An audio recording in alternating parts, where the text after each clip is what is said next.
If you have ever toned down an email so you didn't seem like you were overstepping, watch someone repeat what you said and get credit for it, or been handed a decision to communicate that you had zero part in making, you are in the right place.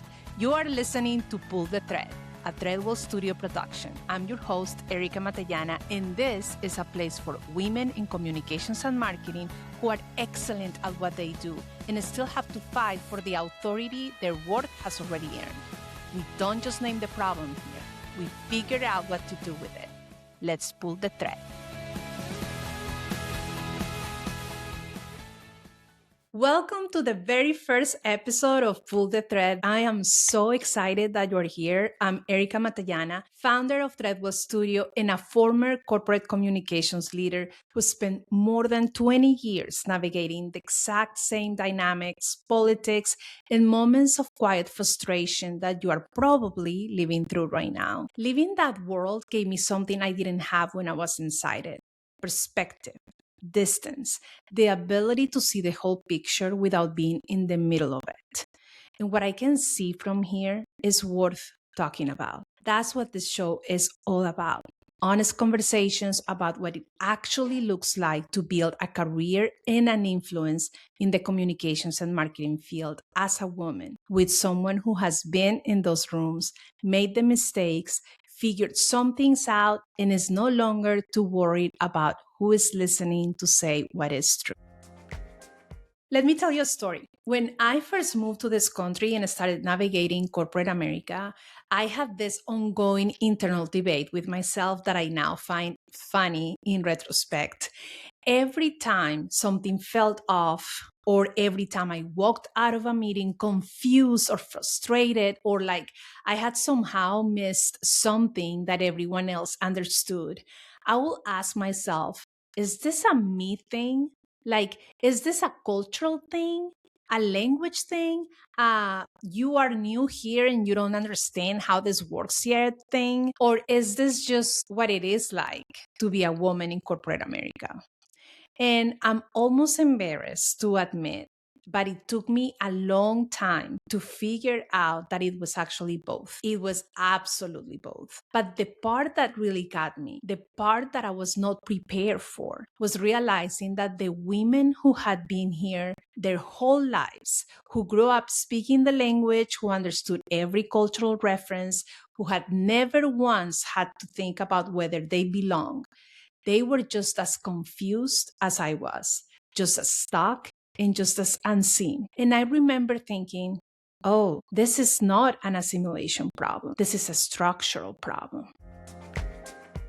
This show is for women in communications and marketing. And before you ask, yes, men are welcome to be here, but I'm talking to her, the one who has written her own idea in an email so it sounds less like she's overstepping, the one who has sat in that room and watched someone repeat what she just said and get applause for it, the one who is genuinely excellent at her job and somehow still has to prove it every other Tuesday. She knows who she is. Here is what Pull the Thread is going to give you: real conversations about what's happening in this field, not the version we perform in LinkedIn, stories from inside organizations that will make you feel less crazy and more clear, guests who are navigating this work right now and are honest about what that looks like. And every episode, you will get something that you can actually use: a reframe, a strategy, a way of seeing your situation that gives you a little more ground to stand on. But also, let me tell you what this show is not. This is not a place where we just vent. Venting is free and available everywhere. We're here to do something with the frustration. There is a difference. Now let's go back to the beginning of the story. I was in my 20s, new to the country, new to the industry, still figuring out whether everything I was experiencing was cultural confusion or just the reality of being a woman trying to survive in corporate America.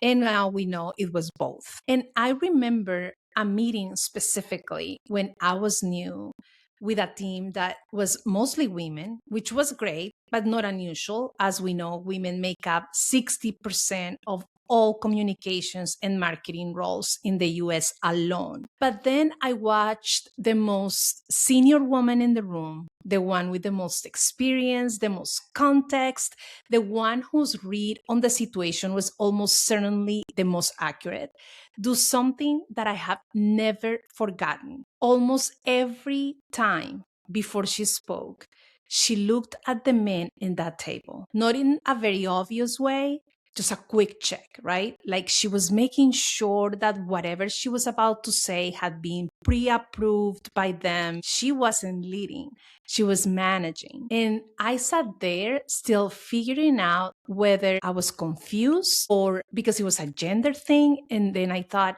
oh gosh, this is the same everywhere. She didn't lack confidence. She didn't lack competence. She had just been trained slowly and thoroughly by 100 small signals over a long period of time to filter herself before she spoke, to lead sideways before she led forward. And it had become so automatic that she probably didn't even notice she was doing it anymore. But I noticed because I was paying attention to everything. Because when you are new to a place, you don't have the luxury of being in autopilot. And what I saw in that room became the question that I have been trying to answer ever since. Why does a field full of women keep producing leadership that looks nothing like its workforce? And what do we do about it? This is my humble thesis after 20 years in this field. The communications and marketing world is majority women, has been for a long time. We write the words, we build the strategies, we read the cultural dynamics, we hold the relationships, we manage the crises. We are in many ways the connective tissue of the organizations we work inside. And we are still, in too many of those organizations, set up to support the room instead of lead it. Given titles without the authority, trusted with the message, but excluded from the strategy, asked to communicate decisions we were not part of making. And what still blows my mind to this day is that the organizations doing this are often the ones with beautiful value statements about trust and belonging and culture. The irony is not lost on me, and I know it's not lost on you either. This show exists because that gap between what the field is capable of and what it is actually set up to deliver is fixable. It is not a permanent condition, it is a structural problem. And structural problems have structural solutions. We are going to talk about those solutions honestly, specifically, and without pretending it is simpler than it is. I will tell you what I would have wanted someone to say to me in that meeting room. Young, new to everything, watching a senior woman edit herself in real time and not yet understanding why. I would have wanted someone to say, "You are not crazy. You are not reading too much into it. The confusion you are feeling is a completely rational response to a system that was not designed with you in mind." And also, I will say, it gets clearer and you get sharper. And the things that feel like disadvantages right now, the outsider perspective, the habit of paying attention, the refusal to accept things just because they've always been that way, those become your greatest assets if you let them. That's what I want the show to be for you. The thing someone said that made you feel less alone and more confident in your instincts. I'm Erika Matallana, and this is Pull the Thread. I'm rooting for you. Until the next one. And that's it for today's episode of Pull the Thread. If something landed for you today, please share this with someone who needs to hear it. Make sure to follow the show so you don't miss the next one. And if you are not already reading our Pull the Thread newsletter on LinkedIn, that's where I am between episodes. I will see you very soon.